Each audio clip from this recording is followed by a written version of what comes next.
Assalamualaikum and welcome back to my channel Learn with Amna. Guys, there are many ways you can improve your English. One of them is to become more familiar with idioms and proverbs. Guys, idioms and proverbs are often used by us in certain situations. We come across a lot of idioms and proverbs both in Hindi, Urdu and in English.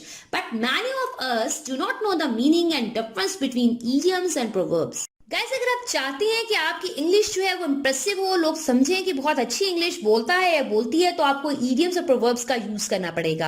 आज के lecture में मैं आपको idioms और proverbs के बीच में difference भी बताऊंगी। साथ साथ मैं आपके साथ जो है वो कुछ फेमस प्रोवर्ब्स और इडियम्स भी डिस्कस करूंगी। चलिए लेक्चर को प्रॉपर स्टार्ट करते हैं। चलिए गाइस, इडियम से स्टार्ट लेते हैं। इडियम की डेफिनेशन अभी आप अपनी स्क्रीन पर देख सकते हैं। And idiom is defined as a phrase that contains its own meaning that can not be understood from the meanings of its individual words.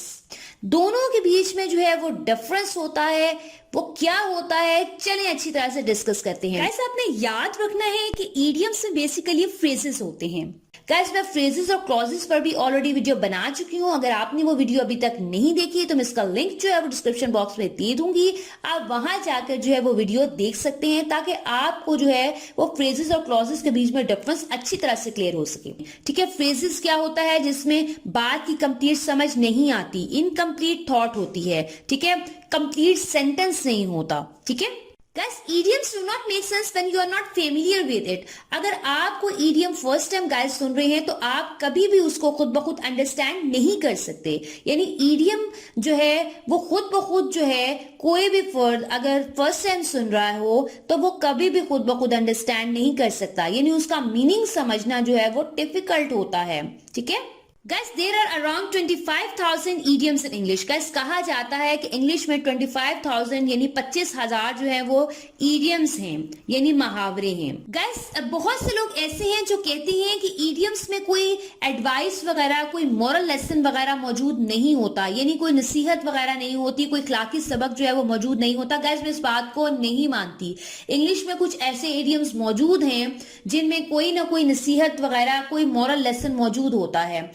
लेकिन कुछ ऐसे इडियम्स मौजूद हैं जिनमें कोई एडवाइस वगैरह नहीं होती, यानी कोई मॉरल लेसन वगैरह नहीं होता। लेकिन कुछ ऐसे इडियम्स मौजूद हैं जिनमें अखलाकी सबक, कोई नसीहत वगैरह जो है वो मौजूद होती है। तो अभी आप अपनी स्क्रीन पर देख सकते हैं, वो है हिट द, मैं जिस इडियम की बात कर रही हूँ वो आप अपनी स्क्रीन पर देख सकते हैं, जो कि है हिट द बुक। ठीक है, अगर आप इस इडियम को फर्स्ट टाइम पढ़ रहे हैं तो आपको कभी भी ये इडियम समझ खुद ब खुद नहीं आएगा, क्योंकि हिट द बुक, क्या हिट द बुक? अगर हम इसका लफ्जी मतलब देखें तो इसका मतलब बनता है कि बुक्स वगैरह को हिट करना। ठीक है, इसका मतलब ये तो नहीं है। इस इडियम का जो है वो मतलब बनता है स्टडी वेरी हार्ड। ठीक है, सख्त मेहनत करना। क्या गाइस ये एक नसीहत नहीं है ना? तो ये बात गलत हो गई। जो लोग कहते हैं कि इडियम्स में कोई एडवाइस या कोई मॉरल लेसन नहीं होता, तो ये बात उनको बताती चलूं कि ऐसा नहीं है।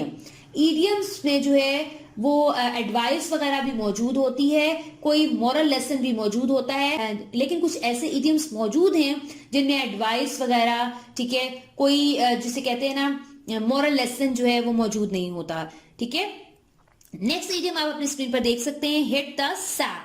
अगर आप फर्स्ट टाइम पढ़ रहे हैं तो आपको कभी भी जो है वो ये इडियम जो है वो अंडरस्टैंड नहीं होगा। हिट द सैक, ठीक है, यानी मारना सैक को, बोरी को। ऐसा तो नहीं है ना? लफ्जी मतलब अगर हम देखें, हिट द सैक का गाइस मतलब होता है गो टू स्लीप, यानी सोने जाओ। यानी अगर कोई छोटा बच्चा है उसको आप एडवाइस कर रहे हैं कि जाओ सो, ठीक है, go to sleep, hit the sack. ठीक है, नेक्स्ट इडियम है जो आप अपनी स्क्रीन पर भी देख सकते हैं, to let the cat out of the bag. To let the cat out of the bag. ठीक है, अगर आप फर्स्ट टाइम पढ़ रहे हैं ये इडियम तो आपको खुद ब खुद समझ नहीं आएगा। मैंने आपको बताया था कि इडियम्स जो हैं वो कभी भी खुद ब खुद अंडरस्टैंड नहीं होते अगर आप फर्स्ट टाइम जो है वो सुन रहे हो या पढ़ रहे हो। ठीक है, तो अगर हम इसका लफ्जी मतलब देखें तो इसका मतलब बनता है टू लेट द कैट, ठीक है, यानी कैट को जाने दो आउट ऑफ द बैग, यानी बैग में अगर कोई कैट है तो उसको जाने दो। ये इसका मीनिंग हुआ लफ्जी।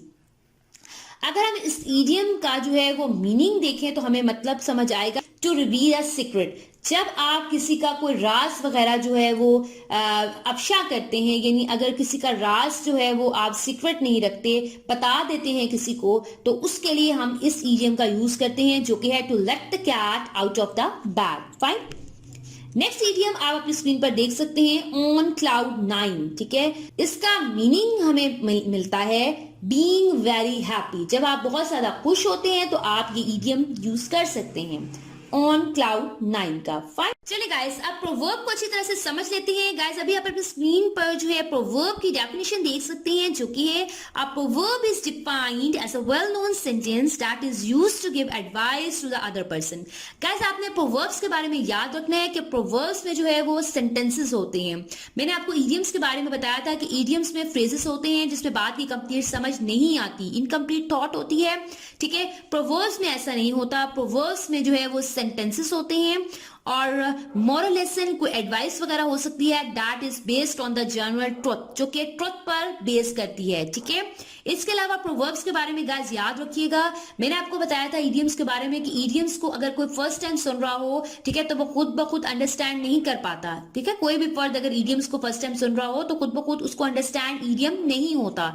लेकिन प्रोवर्ब्स में ऐसा नहीं होता। अगर आप फर्स्ट टाइम कोई प्रोवर्ब सुन रहे हैं तो आपको खुद कुछ ना कुछ जो है वो मीनिंग से जो है वो अंडरस्टैंड हो जाता है। गाइस, अभी आप अपनी स्क्रीन पर एक फेमस प्रोवर्ब जो है वो देख सकते हैं, जो कि है an apple a day keeps the doctor away, यानी एक सेब खाने वाला कभी डॉक्टर के पास नहीं जाता।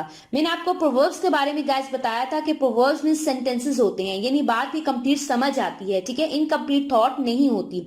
तो आप देख सकते हैं इस प्रोवर्ब में जो है वो बात की कंप्लीट समझ आ रही है। एक और पॉइंट जो मैंने प्रोवर्ब्स के बारे में आपसे डिस्कस किया था कि प्रोवर्ब्स में कोई एडवाइस वगैरह हो सकती है, कोई मॉरल लेसन हो सकता है। तो आप देख सकते हैं कि इस प्रोवर्ब में जो है आपको जो है वो नसीहत की जा रही है कि एक सेब खाने वाला जो है वो कभी जो है वो डॉक्टर के पास नहीं जाता। इसके अलावा गाइस, मैंने आपको बताया था कि अगर आप फर्स्ट टाइम कोई प्रोवर्ब सुन रहे हो तो आप खुद ब खुद अंडरस्टैंड जो है वो कर लेंगे, आपको खुद ब खुद उसका जो है वो मतलब समझ आ जाएगा कुछ ना कुछ, अगर आप फर्स्ट टाइम जो है वो सुन रहे हो। अगर आप इस प्रोवर्ब को देखें, अगर आपने ये फर्स्ट टाइम जो है वो सुना हो, ठीक है, वैसे तो ये प्रोवर्ब बहुत ही जो है वो फेमस है, लेकिन फॉर एग्जांपल अगर आपने ये प्रोवर्ब फर्स्ट टाइम अगर सुना हो, ठीक है, तो आप इससे मीनिंग जो है वो खुद ब खुद निकाल लेंगे। एन एप्पल अ डे, यानी एक एप्पल है, एक किसी दिन, कीप्स डॉक्टर अवे, यानी दूर रखता है डॉक्टर से, मतलब खुद ब खुद कुछ ना कुछ अंडरस्टैंड आप कर पाए इसको। ठीक है, तो प्रोवर्ब्स में होता ये है कि प्रोवर्ब्स में जो है वो कंप्लीट सेंस होती है, बात की कंप्लीट समझ आती है। अगर आप फर्स्ट टाइम को प्रोवर्ब सुन रहे हो तो आपको खुद ब खुद जो है वो क्लियर हो जाएगा। इसके अलावा प्रोवर्ब्स में कोई एडवाइस हो सकती है, कोई नसीहत वगैरह हो सकती है, कोई अखलाकी सबक वगैरह जो है वो हो सकता है। फाइन।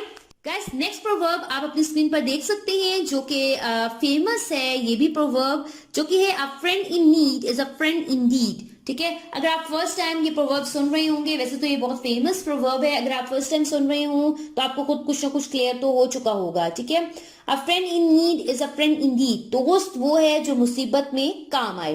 फाइन। गाइस, मैं उम्मीद करती हूँ कि आपको मेरा आज का लेक्चर जो है वो अच्छा लगा होगा, इंटरेस्टिंग लगा होगा।